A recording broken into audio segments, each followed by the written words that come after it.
গুনাহ থেকে বাঁচতে হলে তাকওয়ার স্তরে পৌঁছতে হবে। যদি ঈমানকে তাকওয়ার স্তরে পৌঁছতে না পারি, তাহলে আমরা পরের হক দখল করা থেকে, গুনাহ থেকে বাঁচতে পারবো না, সুদ থেকে বাঁচতে পারবো না, ঘুষ থেকেও কি বাঁচতে পারবো না। সুদের পরিণাম জাহান্নাম।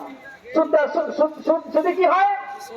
দানে বাড়ে, সুদে কমে, সুদে ধ্বংস। আল্লাহ পাক বলছেন ইয়ামাকুল্লাহু রিবা ওয়া ইউরবিস সাদাকাত।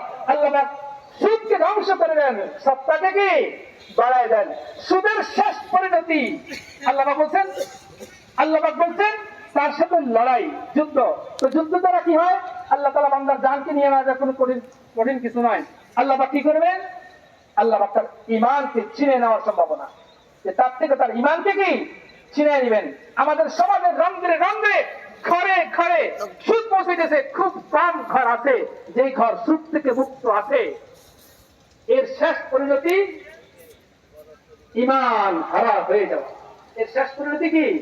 ঈমান হারা। পৃথিবীর বিভিন্ন দেশে শুনেন না যে দেশে একটা মানুষ খ্রিস্টান হয়ে গেছে, মানুষ বিধর্মী হয়ে গেছে। তাহলে ইন্দোনেশিয়ার মধ্যে একটা রাজ্য আছে পূর্ব তিমুর, ওই পূর্ব তিমুর ইন্ডিয়ার সাথে আলাদা হয়ে